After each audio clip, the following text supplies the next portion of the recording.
Hello guys, balik lagi di channel Farhan Gembir.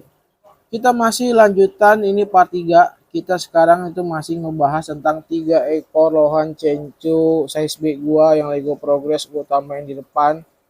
Nah, ini sekarang kita lagi bahas ini nih.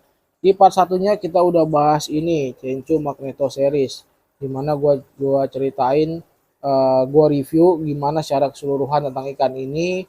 Terus ya gue juga ngasih tahu kalau ikan ini tuh awalnya takut sama lampu, dan gue ngasih tahu gimana cara penanganan ikan yang takut sama lampu.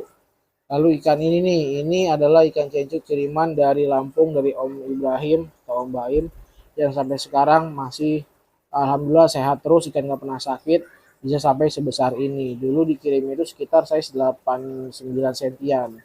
Sekarang sudah masuk di size 22 atau 23 cm. Tuh ikannya. Tuh, ini Magneto series. Nah, sekarang kita akan bahas si FMB ini.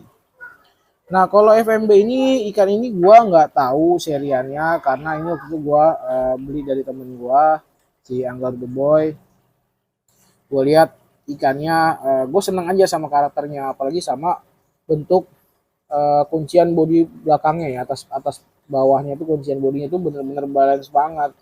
Gue seneng banget sama ikan ini. Nah, ini ikan ini lagi kondisi baru pulang dari arena 2 minggu, seminggu yang lalu. Jadi kondisinya itu dia masih belum stabil. Kita bisa lihat tandanya apa? Kepalanya tuh, lihat kepalanya masih kempes. Kepalanya tadi lebih besar lagi daripada ini. Ini kondisinya belum stabil, dia masih karena setelah pulang dari arena kontes itu gue cuci perut dulu. Jadi karena di arena kontes itu kan kita kasih untuk persiapan dia, kan kita kejar dia pakai pakan yang mengandung karofil. Terus tambah lagi ikan ini juga kita terapi kepala ya, buat dia tuh di sana lebih fight gitu. Kita kasih doping yaitu berupa Prekmil kemarin. Nah itu kan obat kan semuanya. Jadi setelah pulang dari arena kontes itu gue biasanya ikan gue cuci perut. Cuci perut itu gimana bang ya, kita kasih obat yang memang untuk kayak di manusia itu untuk obat yang untuk untuk pencernaan, untuk lambung. Kalau untuk gimana caranya kalian bisa lihat di video gue yang lainnya, udah ada gue kasih tahu cara cuci perut atau cara pengobatan untuk keluhan barefoot, gitu sama aja. Intinya adalah fungsinya itu kan ya, karena dia kan udah kita masukin udah kita kasih makan pakan-pakan yang mengandung kimia tuh, kayak kayak apa namanya, karofil kan, pewarna tuh. Nah, biar dia tidak terjadi masalah di dalam perutnya, biar nggak jadi bakterinya, bakteri jahatnya ada ngumpul di sana. Tambah lagi di arena kontes kan dia capek segala macam. Nah, kita kosongin lagi perutnya nih, kita netralisir dia lagi. Makanya ini kepalanya masih belum balik gede karena dia masih dalam proses pengkondisian lagi. Tapi secara overall ikan ini udah enak, makannya juga udah mantap. Nah ikan ini juga ini kalau terakhir itu untuk makan udang yang kita blender ini kurang dia, jadi kurang lahap. Dia maunya itu udang yang hidup. Jadi kemarin selama seminggu sebelum kontes itu gue beli udang sawah hidup tuh, gue kasih ke dia. Jadi bagian kepalanya itu gue potek, gue buang, makan ke dia. Atau enggak bagian sungutnya itu gue potek atau gue gunting, jadi si udangnya masih hidup, dikejar sama dia. Makanya pas kemarin mau kontes itu badannya lebih tebal lagi daripada ini. Nah setelah pulang kontes itu kan gue puasain tuh sampai 4 hari. Karena kebetulan pas pulang kontes itu gue juga posisi lagi di Bandung, gitu, lagi cuti. Pas pulang sini baru gue cuci perut lagi sekitar 4 hari. Nah setelah itu baru mulai makan lagi. Terus warnanya dia alhamdulillah aman sampai sekarang, warnanya masih strong. Ini padahal kita cuma pakai pelet hariannya ya, harian itu kita cuma pakai pelet pelet dari Champion Secret. Terus mutiaranya lihat tuh, asik banget. Gue dari dulu sebenarnya memang salah satu ikan favorit gue itu adalah free marking guys. Kenapa? Karena gue bisa ngelihat keindahan mutiara lohan tuh seluruh badan kalau di free marking itu. Menurut gue ya, ini kan selera ya. Jadi bener-bener full gitu ngeliat mutiara doang ikannya. Sekarang terlihat lebih jelas ya. Tuh, lihat bentuk bodinya. Bawah sama atas itu balance, mantep banget. warnanya juga mantap dia. Kalau basicnya kembali lagi nih, basicnya bagian depan tuh merah, bagian belakang itu orange. Nah kalau warnanya kita kencengin, ini dia kenapa nyala UV itu jadi kelihatan merah sebadan guys. Nah dari apa namanya, sekian banyak bagusnya dia tetap punya kekurangannya saat ini. Kita bisa lihat di bagian ekornya. Sayangnya ekor dia ini nggak nggak besar, malah cenderung kecil ya sebenarnya. Tapi bagusnya dia, tuh lihat, kita bisa lihat tetap sirip atas dan bawahnya itu masih bisa nge-close sama ekor. Kok bisa sih kayak gitu?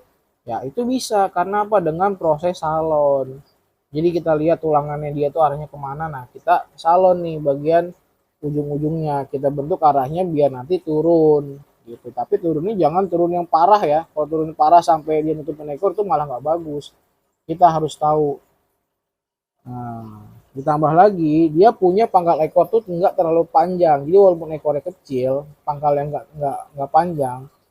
Jadi si fin atas bawahnya tuh bisa ketemu sama ekor. Jadi bagus dia.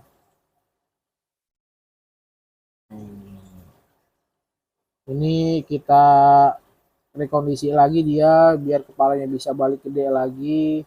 Pokoknya kalau gue sih tipe orang yang progresnya progres santai sih guys, nggak yang di Joro ini ikan harus main di kontes berikutnya misalkan. Enggak, kalau gue bener-bener nyiapin ikan itu sesiapnya dia. Kalau pas udah mau menjelang kontes misalkan, nah gue lagi fokus nih progres dia, terus ada info nih bulan depan bakal ada kontes, baru gue mulai fokusin lagi.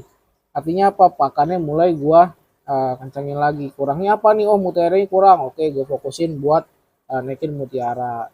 Warnanya harus dinaikin, fokusin ke warna gitu guys. Cuma memang kendala gua saat ini itu lebih kepada untuk menebalkan body ikan sih. Makanya rata-rata ikan gua alhamdulillah kalau untuk body shape-nya itu bagus-bagus gitu. Tuh. Untuk bodinya itu bagus-bagus, cuma kurangnya itu ketebalan karena eh, ya alhamdulillah kita masih kerja kan, jadi pagi sampai sore, kadang gue pulang malam. Jadi sempatnya itu sehari ngasih makan ikan tuh 2 kali, pagi sama malam pas gue pulang kerja. Kalau pas bisa pulang on time jam 4 ya, jadi jam 5 udah nyampe rumah tuh ikan bisa makan 3 kali sampai 4 kali. Begitu gue sampai rumah gue kasih makan, nanti agak malaman lagi tuh sekitar habis isya gue kasih makan, nanti sebelum tidur jam 11-an itu gue kasih makan lagi. Tapi kalau lagi pulang malam jam 10 baru sampai rumah ya paling cuma ketemu udah kasih makan sekali lagi aja. Jadi memang PR-nya itu gue lebih ke arah untuk menebalkan body ikan.